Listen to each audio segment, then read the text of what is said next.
Manalur panchayat office നവീകരണം കഴിഞ്ഞ വർഷത്തെ തുടർ പദ്ധതിയാണെന്നും ഇതിനെതിരായുള്ള ആരോപണം ജനങ്ങളുടെ നികുതി പണം ലാപ്സാക്കി കളയാൻ മാത്രമേ ഉപകരിക്കൂവെന്നും മണലൂർ പഞ്ചായത്ത് പ്രസിഡന്റ് സൈമൺ തെക്കത്ത് പറഞ്ഞു. 235/25 അതായത് മണലൂർ ഗ്രാമപഞ്ചായത്തിലെ ഒരു 200 ചില്ലറ പദ്ധതികൾ മണലൂർ പഞ്ചായത്തിലുണ്ട്. അതിൽ ആ 200ൻ്റെ ഉള്ളിൽപ്പെട്ട പദ്ധതിയിൽപ്പെട്ട ഒരു പദ്ധതിയാണ് ഈ പഞ്ചായത്ത് ഓഫീസ് നവീകരണം. കഴിഞ്ഞ ഇടതുപക്ഷ ഭരണമുന്നണിയും ഭരിക്കുന്ന കാലഘട്ടത്തിൽ ജനങ്ങളുടെ നികുതി പണം ഉപയോഗിച്ചുകൊണ്ട് ഒരു പ്രത്യേക പ്രസ്ഥാനത്തിൻ്റെ കടറിലേക്ക് മണലൂർ ഗ്രാമപഞ്ചായത്തിനെ മാറ്റിയപ്പോൾ ജനങ്ങളുടെ അമർഷവും രോഷവും അന്നത്തെ ഈ ഇലക്ഷൻ കാലഘട്ടത്തിൽ പ്രതിഫലിപ്പിക്കുകയുണ്ടായി. അതിന് ജനങ്ങളുടേതായ നികുതി പണം ഉപയോഗിച്ച് പണിയുന്ന സ്ഥാപനം അത് ജനങ്ങളുടേതാക്കി മാറ്റണമെന്നുള്ള ഭരണസമിതിയുടെ ഒരു ഇച്ഛാശക്തിയാണ് നമ്മളവിടെ നടപ്പിലാക്കുന്നത്. ഈ ഭരണസമിതി അധികാരത്തിൽ വന്ന് ജനപ്രദമായ കാര്യങ്ങൾ ചെയ്യുന്നതോടൊപ്പം തന്നെ പഞ്ചായത്ത് ഓഫീസ് നവീകരണവും ഇതിൻ്റെ പദ്ധതിയുടെ ഭാഗമായി ഏറ്റെടുത്തു.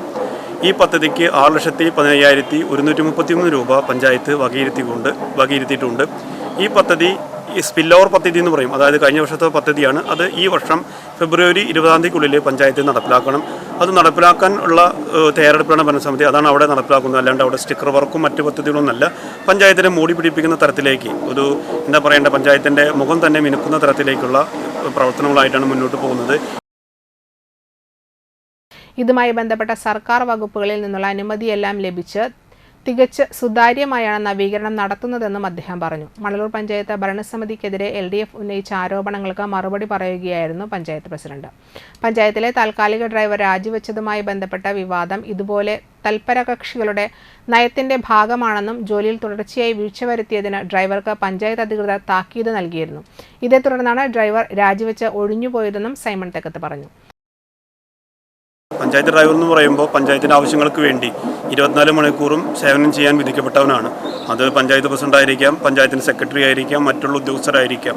ഇതിനൊക്കെ അദ്ദേഹത്തിൻ്റെ ഭാഗത്തുനിന്ന് വീഴ്ച വന്നു. ജൂൺ 30-ാം തീയതി അതുപോലെ തന്നെ മറ്റുള്ള സമയത്തിലൊക്കെ സെക്രട്ടറിയും മറ്റ് ജീവനക്കാരും ഒക്കെ പഞ്ചായത്തിൻ്റെ വോട്ടർ പട്ടിക പുതുക്കൽ അതുപോലെ തന്നെ ഡീമിലിറ്റേഷൻ പരിപാടികളൊക്കെ ആയിട്ട് വാർഡ് വിഭജനമായിട്ടുള്ള പരിപാടികളൊക്കെ അദ്ദേഹം പൂർണ്ണമായിട്ടും നിസ്സഹകരണം നടത്തിക്കൊണ്ട് പോകുന്നു. അപ്പോഴൊക്കെ പഞ്ചായത്ത് ഭരണസമിതി താക്കീത് നൽകുകയും ഡിസംബർ 3-ാം തീയതി പഞ്ചായത്തിലെ ജീവനക്കാരും സ്റ്റാഫും അട്ടപ്പാടിയിലേക്ക് ട്രെയിനിങ് പരിപാടിക്ക് പോകുമ്പോൾ കാലത്ത് അവരെ കാഞ്ഞാണി ബസ് സ്റ്റാൻഡിൽ നിന്നും തൃശ്ശൂർക്ക് എത്തിക്കാൻ പറഞ്ഞപ്പോൾ പറ്റില്ല എന്ന് പറഞ്ഞുകൊണ്ട് എനിക്ക് സൗകര്യമില്ല എന്ന് പറയുകയും അത് ഭരണസമിതി ഈ നിലപാടിനെ ചോദ്യം ചെയ്യുകയുണ്ടായത്. അപ്പോൾ ഭരണസമിതിയുടെ ചോദ്യം ചെയ്യൽ പരിപാടിക്ക് അദ്ദേഹം മറുപടി കൊടുത്തത് ഭരണസമിതിയെ കളിയാക്കുന്ന തരത്തിലാണ്. അതാണ് അദ്ദേഹം സ്വയമേ രാജിവെച്ച് പോകേണ്ട നിലയിലേക്ക് എത്തിയത്.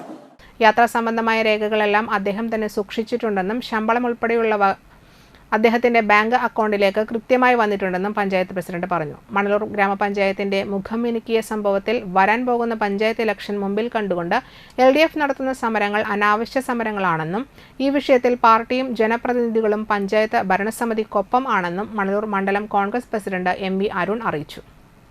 മണലൂർ പഞ്ചായത്തിന്റെ മുഖം മിനുക്കിയ സംഭവവുമായി ബന്ധപ്പെട്ട് പഞ്ചായത്ത് കമ്മിറ്റിയുടെ അംഗീകാരത്തോടു കൂടി അത് മിനിറ്റ്സിലാക്കിയ കാര്യമാണ് അവിടെ നടപ്പിലാക്കിയത്. വരുന്ന പഞ്ചായത്ത് ഇലക്ഷൻ മുൻനിർത്തിക്കൊണ്ട് ഇടതുപക്ഷം അനാവശ്യ സമരങ്ങളാണ് ഇവിടെ നടത്തിക്കൊണ്ടിരിക്കുന്നത്. ഈ വിഷയത്തിൽ കോൺഗ്രസ് പാർട്ടിയും അതുപോലെ തന്നെ ജനപ്രതിനിധികളും പഞ്ചായത്ത് ഭരണസമിതിക്കൊപ്പമാണ്.